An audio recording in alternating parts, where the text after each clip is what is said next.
Bismillahirrahmanirrahim. Quote of the day: Health is a state of complete physical, mental, and social well being, and not merely the absence of disease or infirmity. Today's the topic of my presentation is hypertension under kind supervision of Professor Dr. Saira Afzal.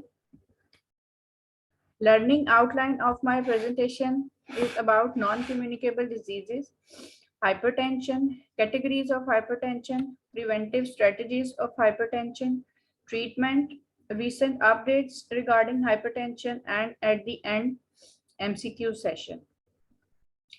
At the end of this presentation, participants will be able to describe about non-communicable diseases, hypertension, categories of hypertension, and recent updates. Non-communicable diseases, also known as chronic diseases, tend to be of long duration and are the result of a combination of genetic, physiological, environmental, and behavioral factors. There are different characteristics of non-communicable diseases like complex etiology, multiple risk factor, long latency period, non-contagious origin, prolonged course of illness, functional instability, and insidious in onset. Facts and figure about non-communicable diseases. Every year, at least 5 million people die because of lung cancer. About 2.8 million die from being overweight. High cholesterol accounts for roughly 2.6 million deaths, and 7.5 million die because of high blood pressure. What is risk factor? An aspect of personal behavior or lifestyle, an environmental exposure, or a hereditary characteristic that is associated with an increase in the occurrence of a particular disease, injury, or other health condition. There are two types of risk factors, modifiable and non-modifiable. A risk factor that can be reduced or controlled by intervention like physical inactivity, tobacco use, alcohol use, unhealthy diets. A risk factor that cannot be reduced or controlled by intervention are known as non-modifiable risk factor like age, gender, race, and ethnicity. Now comes to the main topic, which is hypertension. Hypertension, also known as high blood pressure, is a long-term medical condition in which the blood pressure in the arteries is persistently elevated. High blood pressure usually does not cause symptoms, but long-term high blood pressure, however, is a major risk factor for stroke, coronary artery disease, heart failure, atrial fibrillation, peripheral arterial disease, vision loss, chronic kidney disease, and dementia. High blood pressure is categorized in different categories like normal range, pre-hypertension, stage 1 hypertension, stage 2 hypertension, and we can say isolated systolic hypertension when the systolic blood pressure is more than 140 and diastolic blood pressure is less than 90. The normal category falls between, systolic pressure falls between 90 to 119 and diastolic between 60 to 79. Pre-hypertension category, the systolic pressure is 120 to 139 and diastolic 80 to 89. And in stage 1 hypertension, the systolic pressure is lie between 140 to 159 and diastolic between 90 to 99. And stage 2 hypertension, in which the systolic blood pressure is more than 160 and diastolic blood pressure more than 100. Sign and symptom of high blood pressure: dizziness, blurred vision, fatigue, lack of concentration, rapid heart rate. We can measure the blood pressure with the help of instrument which is known as a sphygmomanometer, and there are many types of error while during the measurement of blood pressure. Observer error, in which there is maybe a fault of hearing activity, interpretation of protocol sound is misleading, and in instrumental error there is a leaking a valve, cuffs that do not encircle the arm. If cuff is too small and falls to encircle the arm properly, and the too high reading will be obtained. And in the subject error, the circumstances of examination are not good. These include the physical environment, position of a subject, external stimuli such as fear, anxiety. Uh, these all type of error which uh, falls during the measurement of blood pressure. There are two categories of hypertension, primary hypertension and secondary hypertension. Essential hypertension or elevated BP without an identified cause.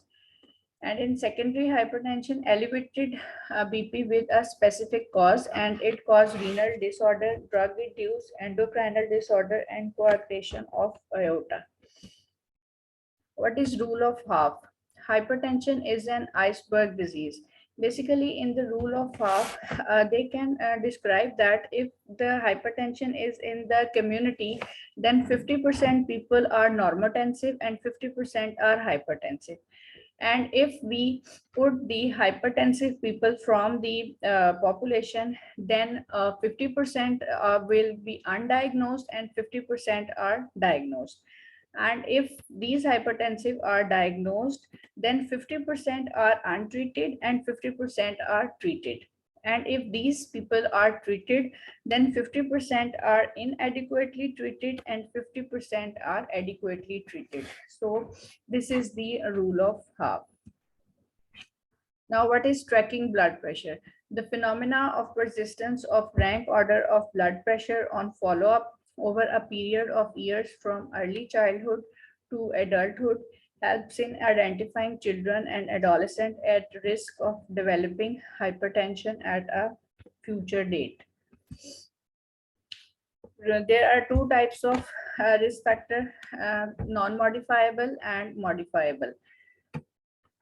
Increase with age and sex, male are more prone to female in young and middle age, more risk in menopausal females, genetic factors, 45% higher risk in children with two hypertensive parents, ethnicity higher in Black communities. And modifiable risk factors are obesity, salt intake, saturated fat, dietary fiber, alcohol, stress, physical activity, and socioeconomic status.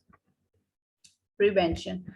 In prevention, there are three categories: primary prevention, secondary, and tertiary prevention. In primary prevention, all measures to reduce the incidence of hypertension in a population by reducing the risk of onset. In primary prevention, we follow two strategies: population strategy and high risk strategy. And in secondary prevention, when we diagnose the patient of hypertension, then we treat them with the help of antihypertensive drugs. And in tertiary prevention, if the damage is occurred, then we can treat according to the damage. Population strategy directed at a whole of population irrespective of individual risk level. The main goal is to shift the community distribution of BP towards lower level or normal levels. It involves multi-factorial approach, like we can address the nutritional status of the people, weight reduction, exercise promotion, behavioral changes, and health education. First, we discuss the nutrition. In hypertension, there is the restriction of salt intake, and less than 2.5 gram sodium or 6 gram sodium chloride, moderate fat intake, and avoid alcohol intake. DASH is a diet plan which is formed by the National Heart, Lung, and Blood Institute, and DASH represent the dietary approach to stop hypertension. And in DASH diet, the eating diet plan is low in saturated fat, low in cholesterol, low in total fat, and the more emphasis on fruits, vegetables, low fat and fat-free milk, potassium, calcium, and magnesium. This is the dietary approach to stop hypertension. There are food groups which are taken in this diet plan: grains, vegetables, fruits, low-fat dairy foods, meat, fish, poultry, nuts, seeds, and dry beans. And in the left side, there is a number of serving per day. Next is a weight reduction in population strategy. BMI is less than 25 kg, and exercise promotion in which one more than 150 minutes of moderate physical activities and 30 minutes per day for at least 5 days a week. This is the recommended exercise. And behavioral changes like stress reduction, smoking cessation, and health education about the uh, complication of this disease and self-care. Now, what is high risk strategy? Directed towards people at risk of having hypertension, main aim to prevent attainment of level of blood pressure at which institute of treatment would be considered. This approach is appropriate if risk factor occur with very low prevalence in community. Since clustering of hypertension occurs in family, individuals at risk can be identified with family history of hypertension, tracking of blood pressure from childhood. Now comes the secondary prevention. The main goal to detect and control high BP in affected individuals. And how can we do that? With the help of early case detection by screening, because hypertension is a silent disease. And if the disease is diagnosed, then comes the treatment.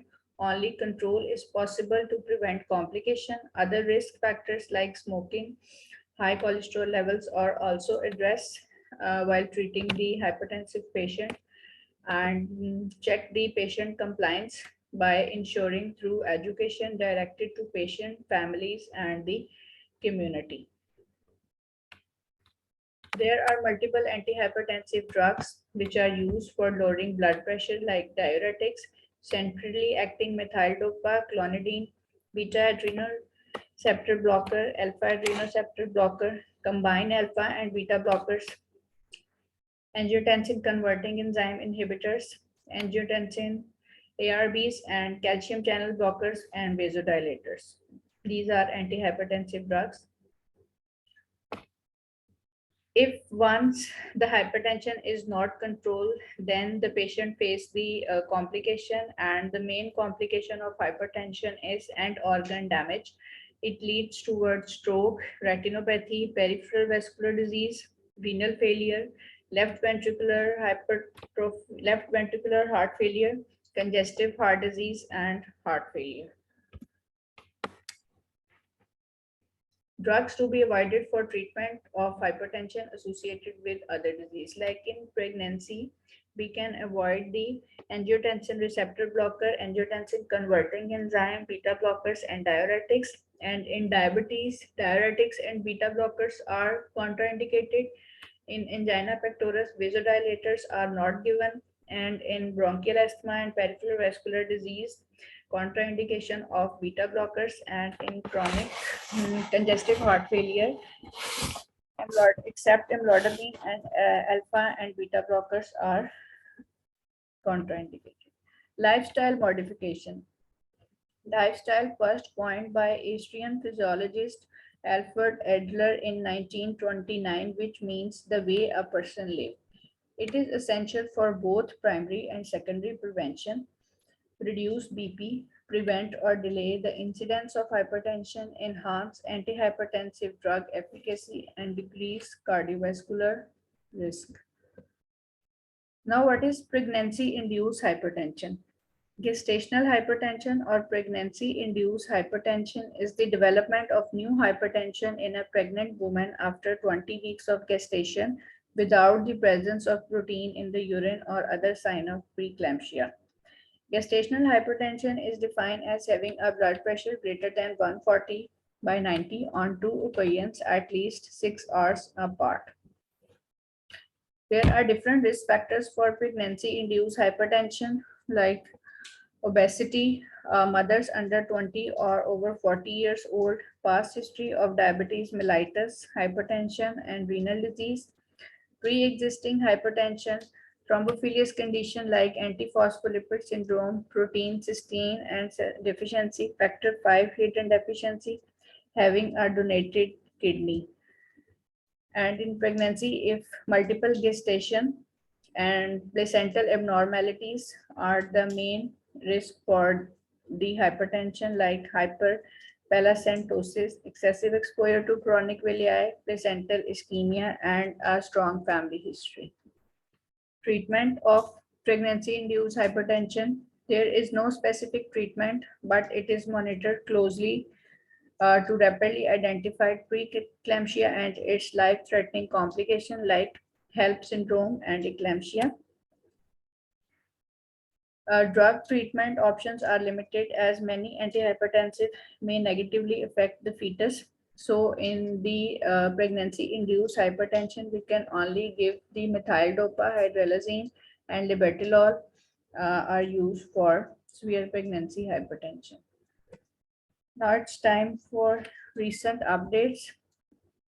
What is white coat hypertension and masked hypertension? When the blood pressure readings at your doctor's office are higher than they are in other settings, such as your home, it is called white coat hypertension. And masked hypertension, defined as a normal blood pressure in the clinic or office, but an elevated BP out of clinic. This is one of article in which prognosis of white coat and masked hypertension are given. Home blood pressure monitoring is useful in detecting white coat and masked hypertension, and it is recommended for patients with suspected or treated hypertension. Cardiovascular risk was higher in those with white coat hypertension, masked hypertension, and sustained hypertension compared with normotensive subject. In conclusion, white coat hypertension assessed by home measurement is a cardiovascular risk factor in untreated, but not in treated subject, probably because they later receive effective treatment on the basis of their elevated office blood pressure. In contrast, masked uncontrolled hypertension is associated with increased cardiovascular risk in both untreated and treated patients, because in masked hypertension, the blood pressure is high in the home, but it is low in the office. So might be the disease is not treated well in masked hypertension. New American College of Cardiology and American Heart Association give the guide categories of blood pressure, and in this the normal category is less than 120 to 80, and elevated category systolic between 120 to 129, and diastolic is less than 80. And in stage 1, systolic between 130 to 139 or diastolic between 80 to 89. And in stage 2, systolic at least 140 or diastolic at least 90 mm HD. This is the new guideline of blood pressure in which they eliminate the category of pre-hypertension. Only prescribing medication for stage 1 hypertension if a patient has already had a cardiovascular event such as heart attack or stroke, or is at high risk of heart attack or stroke based on age, the presence of diabetes mellitus, CKD, or calculation of atherosclerotic risk. Recognize that many people will need 2 or more types of medication to control their blood pressure, and that people may take their pills more consistently if multiple medications are combined into a single pill. Identify socioeconomic status and psychosocial stress as a risk factor for high blood pressure that should be considered in a patient's plan of care. BP measurement. This guideline provides extensive guidance regarding how to measure BP accurately, because accurate measurement of a BP is too much necessary. When you measure a BP, there is no conversation, empty bladder, use correct cuff size, place BP cuff on bare arm, support arm at heart level, keep legs uncrossed, support back and feet. Now it's time for MCQs. According to multiple population-based studies in a community, 50% population is hypertensive and 50% is normotensive. If hypertensive, then 50% diagnosed and 50% non-diagnosed. Which type of rule explained in a statement? Rule of half, rule of 50s, rule of half century, rule of 50. A.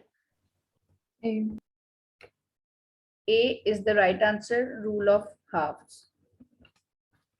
45-year-old male comes to you for routine checkup. He has a family history of heart disease.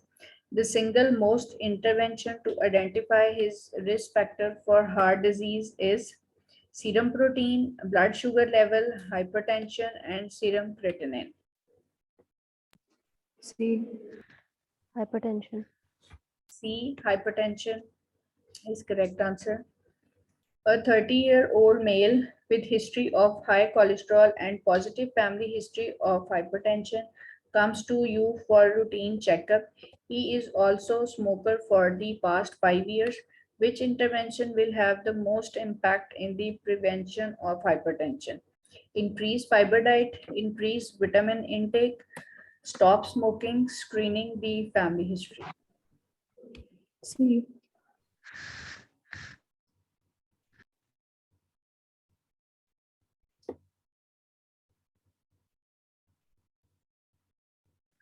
Stop smoking. C, stop smoking is the right answer. Non-communicable diseases are also known as chronic disease, and it is characterized by definite onset of disease, short latent period, multifactorial causes, early diagnosis.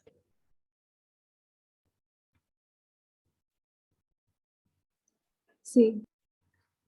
C, multifactorial causes. Hypertension is the leading cause of coronary heart disease and stroke. There are many preventive strategies for controlling hypertension. Regarding nutrition perspective, which type of diet plan is advised? Dash diet, intermittent fasting, keto diet, vegetarian diet. A. Dash diet. Dash. A, dash diet. 40-year male is diagnosed with high blood pressure. Salt restriction is advised by healthcare professionals. Amount of salt intake given to hypertensive patient is less than 2.4 grams sodium, less than 1.2 grams sodium, more than 3 grams sodium, more than 4 grams sodium.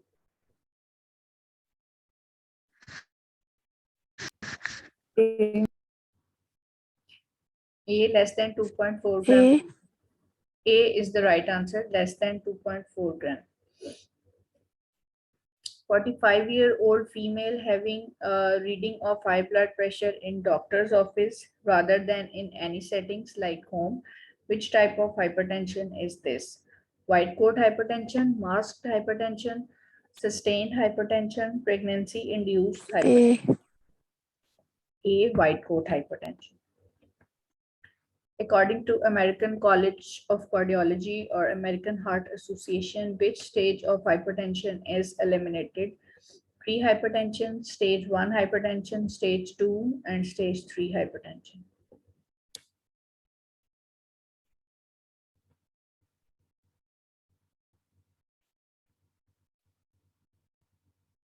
A.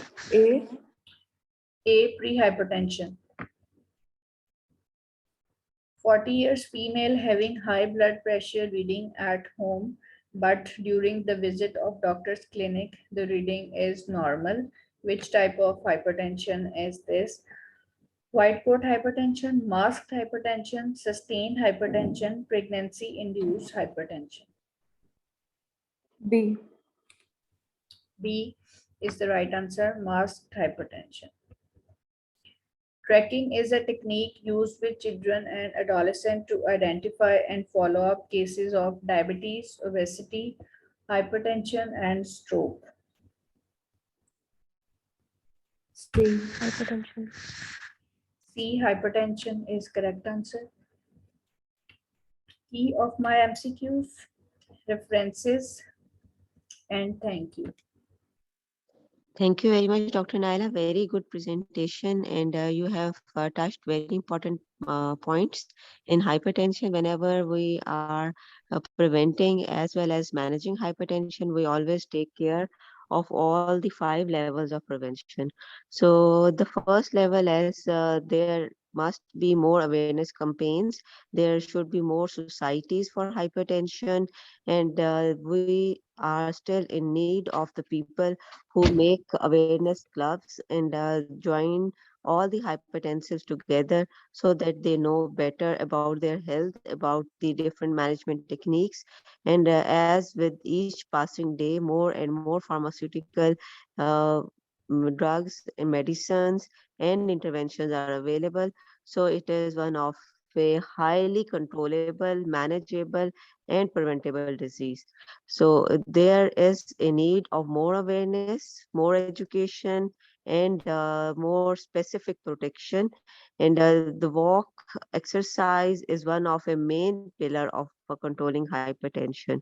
The second important pillar is diet management and lowering the salt intake, cutting off the different alcohols, beverages, drinks, etc.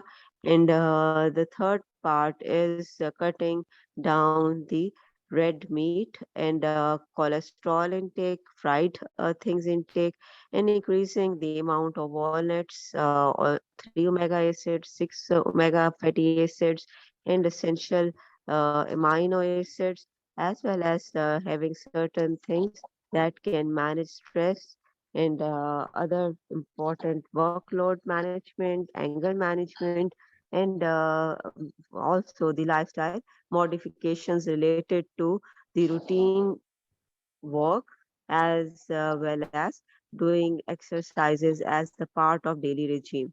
So 30 minutes exercise 5 times a day, almost in a week, so that one can, if someone is not able to do for 2 days, but is able to have 5 days, 30 minutes regime, he is protected from hypertension. We also know from Framingham Heart Study that one of a very important aspect is hypertension. Similarly, we have different medications depending upon calcium channel blockers, beta blockers, ACE inhibitors, and angiotensin converting enzymes, and specific angiotensin and receptor blocking drugs that are now in use. Previously, we have very few things like alpha channel blockers, and there are the centrally acting medicines that were used. But now we have a very wide range of pharmacological treatments. And again, another important aspect is that it is not a single target that has to be given during the hypertensive management. It is the first and the most important thing is the monitoring. And everyone who is hypertensive and they have the family history of hypertensive, they should go for screening and evaluation. As we know that screening is always among the healthy populations, so the screening efforts should be enhanced in our community. And we are one of those communities where hypertension is highly prevalent. It is the next uh, it is just next to diabetes. So whenever any policy is made for hypertension as well as heart diseases, we know that hypertension is one of the main risk factor that must be managed, controlled in order to have a better quality of life. The increased number of cardiac hospitals in various parts of the country would not be able to have that policy that would lead to the prevention and more effective management of the hypertension in the communities. So it is the still it is the need of the time to do more work on hypertension. Very nice presentation, and I hope everyone has been benefited by this presentation. Thank you very much, Dr. Naila. And if anybody has any question, please do let us know.